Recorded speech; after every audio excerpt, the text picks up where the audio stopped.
on, Baladeth, this is a waste of time. We want people to know who we are before we get started. People tend to root for individuals they are familiar with. Nobody cares about this pointless fluff. Let's just set fire to some college students or something. That's what your mind defaults to? Look, I don't like public speaking, okay? Just have a puff of some of that stuff Magpie gave you before you go in. Whatever. And now, introducing the representatives of the College of Necromancy, Baladeth and Nalagrom. Good evening, everyone. My name is Baladeth, and this here is my companion, Nalagrom. Dude, that stuff that Magpie gave me is kicking in really quickly. Ignore him. Anyway, thank you all for coming out today. We're here to answer any and all questions, personal or business related, about us or the College of Necromancy, or some of our universe's goings-on. Just write your questions down and one of my spectral servants will bring them up to us. We'll try to get to you as quickly as we can. Dude, the colors. It's times like this I wish I could get high. It's awesome, man. Oh, the questions are in. Excellent. Alright, our first question is, if Luke and the smallest wizard met us in the tournament, how would we react? I do not know these people. Can we get some references in for them, please? Thank you. Let's see. It looks like a pair of children. Kids, what? Well, my reaction is of apathy. I'm not joining the tournament, though I do wonder what self-respecting parent would let their children enter one of these, however. I would probably kick the older one and shove the younger one in a pantry. I don't know, maybe with some, snacks, like saltines or something. Seems about right for you. Anyway, next question. This is from one Wendelina? Nalagrom, how do you pronounce this name? Let me see that. I do not care. Right, well, she's asking how we are. Well, I am quite lovely, thank you. I'm high as a kite, man. Dude, you should buy some shit from the Boob Bird. It's good stuff, man. It seems she has a question for both of us. One is of asking if necromancy is hard, and would it be difficult considering she is a hydromancer? Well, young lady, it's not so much whether or not necromancy is difficult, but rather if you are suited for it. Since you are already a separate school of magic, I would say it wouldn't fit for you. Some people just have the affinity for necromancy. Some do not. It all depends on who you are and whether you want to pursue it. Wait, what's the question for me? Gimme. She wants to know how you learned dance magic. Oh, well, see, dance magic is kind of a thing. Let me think on how to explain it. You don't really learn dance magic. Dance magic is a bond between a spirit and the magic user it's bound to. So it's all about feeling what entertains them and working off of that. It's more art than anything else. Which is why you have frou-frou pretentious dance teachers teaching those classes. I'm busy teaching people how to use boss-ass runes, yo. This is another question for you, Nalagrom. Yay! I'm popular! Right.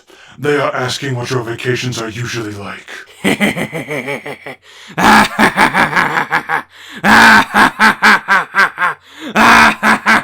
I suppose I should answer this question while he goes into his evil little stupor. You see, Nalagrom's form of entertainment is vexing people beyond belief. When he gets any free time, he's allowed to devote his entire time to the craft. His vacations usually wind up changing the course of several developing nations. It's a mountain of paperwork to go through, usually. This next one asks, will there be Furbies?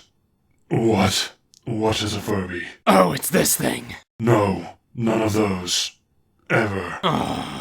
Alright, next question. Can I read one? Sure, I suppose. Alright, the next question is... Byak! Wait, what? Who wrote this? Hold up, I speak bird. They are asking if we've ever been accused of necromancy. Oh shit, a history lesson. Alright, I'll leave this one to you. I suppose that is right. There's a bit of history behind it. You see, in our universe, necromancy is a well-respected format of magic. Hence why we actually have an accredited college for it, degrees in it, even multiple published books for it. It wasn't always like that, keep in mind. Yeah, necromancy's been legal as long as I've been alive, at the very least. It has been legal for about 400 and some odd years now. I won't go into full detail, but I had to start influencing people as to the actual benefits of the School of Magic.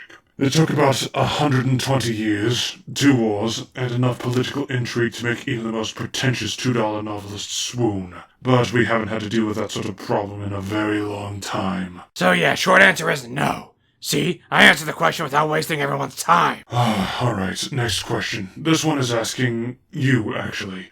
How come I am not allowed to be suave? Why, Nalagrom?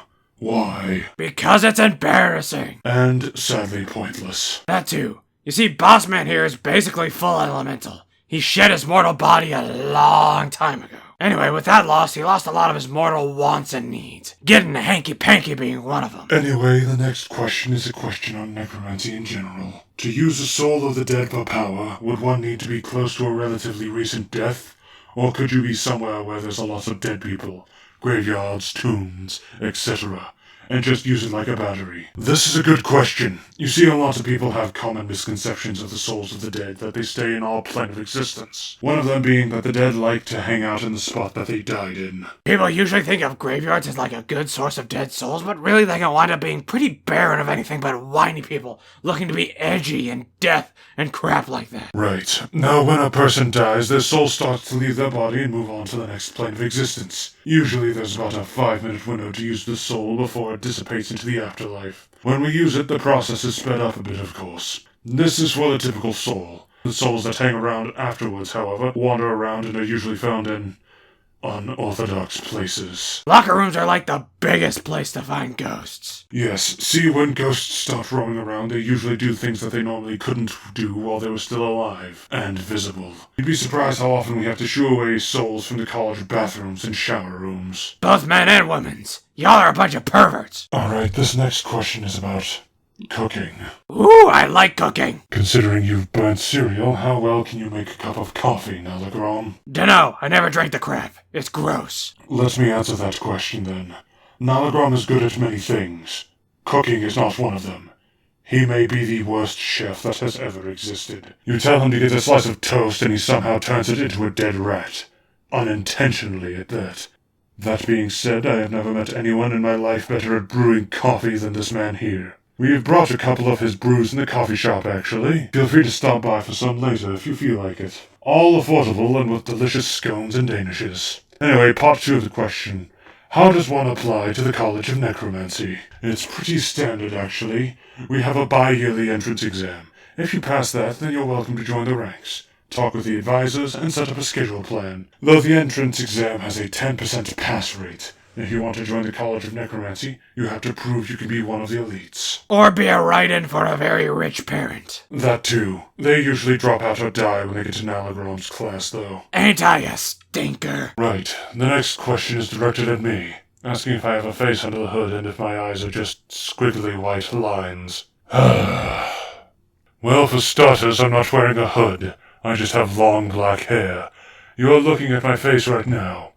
You see, I have become an elemental, but that's a story too long and complicated to get into. The squiggly white lines are small bolts of flames that I use to emote and show people my current mood. Next question. This one is for you, Nalagrom. Someone is asking about their turtle. What did you do to it, Nalagrom? So as we all know, turtles are nature's suction cups. I was curious and I grabbed it up and threw it at the ceiling. It's been stuck there.